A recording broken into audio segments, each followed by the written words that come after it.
Hello students, welcome to today's topic. Our today's topic is particle in a one-dimensional box. Now we have to discuss about that. Because of that one, we have to consider a crystal. In the crystals, generally electrons are there, especially for the metallic crystal. The electrons are freely move. Okay. For example, if we take them as a single, that means one-dimensional. This is a one-dimensional crystal whose length I am taking as a L centimeter. Okay, and that the electrons are moving freely within the crystal. So for example, if we take m is a mass of the electron and which is moving with the velocity v, and this electron is moving within the crystal, it won't come out. Why? Because outside the potential energy is infinity. The outside the potential energy is infinity. That because of that one, the electron is bound to that one, that crystal only. Okay, then that is called as a particle in a one dimensional box. Generally here we are taking only the one dimensional. Okay, what about inside? Inside the potential energy is constant. Why? Because the electrons are participating in a to and fro motion inside the crystal. Okay, due to the collision, the potential energy is constant. For our practical purpose, we are taking that the potential energy is zero inside. That means, okay, outside the box, due to the higher potential energy, the electrons are not coming out. Okay, and inside the box, this potential energy is zero. And one more thing is, this one we are also called as a potential well. Why? Because it is looking like a well, and this is also we may take it as a potential box. Okay, now we have to find out the energies of the electron within the box and also the how that is moving. Regarding that one, if we take the boundaries, the potential energy we may write like the v of x equals to 0. That means the potential energy of the particle is 0 when, so when the position of the electron is in between the 0 and L. So that means if it is a 0 and it is a L, in between that the electron is inside the box, that's why the potential energy is 0. And the potential energy is infinity when the position of the electron is less than or equals to 0, that means here, and x greater than or equals to L, that means here. Okay. Now, for this electron, according to the Schrodinger time independent wave equation, we have to write the equation of motion. The equation of motion for a one dimensional we can write d square psi by dx square plus 2m into e minus b by h cut square psi equals to 0. This equation we may take as a 1. Okay, the electron is moving inside the box. For that one, the wave equation can be written like this. This equation once again I am writing like d square psi by dx square plus 2m into e by h cut square psi equals to 0. Why I am writing here? For example, if the electron is inside the box, okay, inside the box, that means v of v equals to 0. Already here we wrote. Then this equation can be write like d square psi by dx square plus d square psi by dx square plus some k square psi equals to 0. That means here k square equals to 2me by h cut square. I am taking like that. So this equation I am taking as a equation number 2. Okay. How it is? This is looking like a second order differential wave equation. For the second order differential wave equation, I am taking as a wave function. That means the solution of wave function psi of x, how I am taking is psi of x equals to a sin kx plus b cos kx. A sin kx plus b cos kx. Okay, here we don't know the a and we don't know the b. This is the wave function I am introducing for our particle. Okay, we will calculate this a value and b value by using our boundaries conditions. What is the boundary conditions? According to the physical significance of the wave function, we know that psi must be vanishes at the boundaries. That means the wave function is vanishes at the boundary conditions. Okay, that means when the particle position is x equals to 0, the wave function psi of x is also 0. From that, from the above third equation, how can we write psi of x equals to 0? That means 0 equals to a sin k into x means 0 plus b into cos k into 0. Okay, k into 0, that means k into 0 is 0, sin 0 is 0. That's way in the above equation we will write psi of x, that means this is 0 equals to a sin k, it is 0 plus b into cos 0, cos k into 0, that is 1. That means b value is 0. Now you have to substitute b value in equation value. In equation 3, if you substitute, then the wave function can be written like psi of x equals to a sin kx. A sin kx. Why? Because b is 0. Because of that one, the third equation becomes like this. This equation you can call as a equation number 4. Now apply second boundary. Apply second boundary. What is the second boundary? Okay, this is the first boundary. 0 is the first boundary and L is the second boundary. Okay, if we are substituting, so that means x equals to L. So that is also a boundary, as we know that according to the physical significance. Okay, psi must be vanishes at the boundary conditions. That means psi of x equals to 0. Okay, that equals to a sin into k into x means yeah, L. That implies a sin kl equals to 0. Here maybe a has to be 0. Okay, a into sin kl, or otherwise sin kl equals to 0.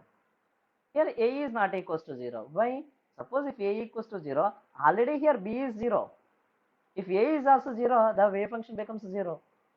But the electron is inside, that is in the motion. The electron inside the motion, it is having some wave function. That's why a not equals to 0.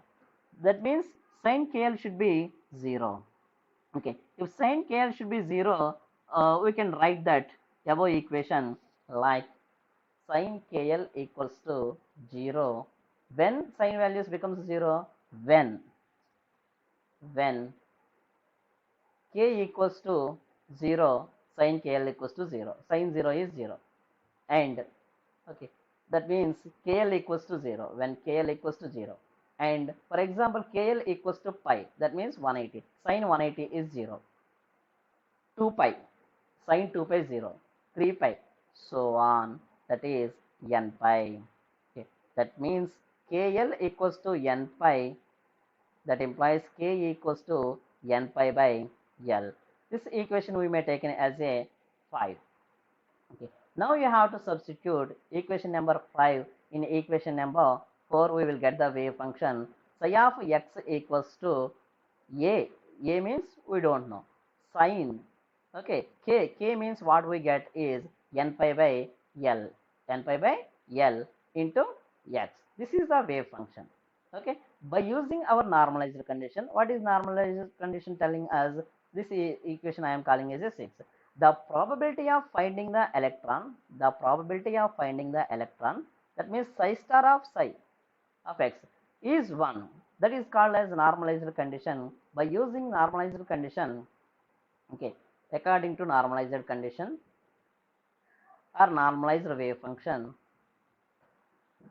what we can write is the electron is moving in between the 0 to L, and modulus of psi of x whole square, it is in the one dimensional. That's why I am taking as dx equals to 1. Now we will substitute psi of x value in this one.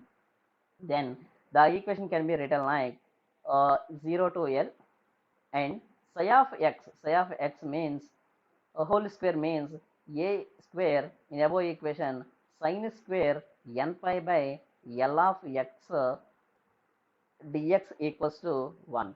We know the formulas of a square is constant, that's why we will write it outside, and 0 to L sin square n pi by L of x. This one we may write like 1 minus cos 2 into n pi by L of x, n of x dx equals to 1. Okay, now we have to be write it outside. This total by 2 is there, whole by 2. So that by 2 if we write outside, okay, integral 0 to L, in between the limits 0 to L, integral dx is x minus cos integral cos nx dx equals to formula is sin nx by n. According to that, sin 2n pi by L of x by 2n pi by L within the limits of 0 to L equals to 1. Okay, that implies if we substitute the boundaries, we will write a square by 2 into what is the upper limit? Upper limit is L. In the place of x equals to L, that means L minus sin of 2n pi by L into L by L minus lower limit, that means 0 minus of minus plus 0 equals to 1. That implies a square into L minus this L cancels, sin 2n pi. For all multiples of pi value, that will become 0. That means L minus 0 plus 0 plus 0, that equals to 1. That implies a square into L equals to 1. That implies a square equals to here a square by 2. So a square by 2 into L equals to 1. That equals to a square equals to 2 by L. That implies a equals to root 2 by L. This equation, that means this a value, we will substitute in our wave function. We will get, okay, what is the wave function here? So this sixth equation. So in the sixth equation, we have to substitute, okay, a value in sixth equation. So in sixth equation, if we substitute, what we get is psi of x equals to, actually that equation is a into sin of n pi by L of x.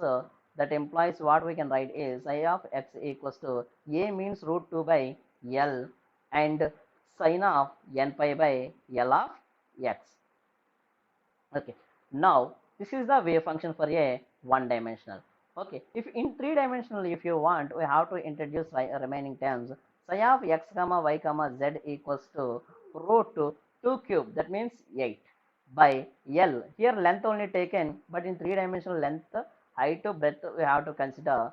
Then sin n pi x by L and n pi y by L and n pi y by z. This is the equation in three dimensions. Okay, this is the wave function. At the same time, we have to calculate the energy of the particle. So calculate the energy of the particle, we may have to take the k square. That means which equation is second equation and fifth equation. So from the second equation, what we know is k square equals to 2me by h cut square. This is second equation, and k equals to n pi by L. From these two equations, we can write 2me by h cut square. H cut means h by 2 pi equals to k square. K square means we have to do the square, n square pi square by L square. That implies we have to calculate the value of energy of the particle.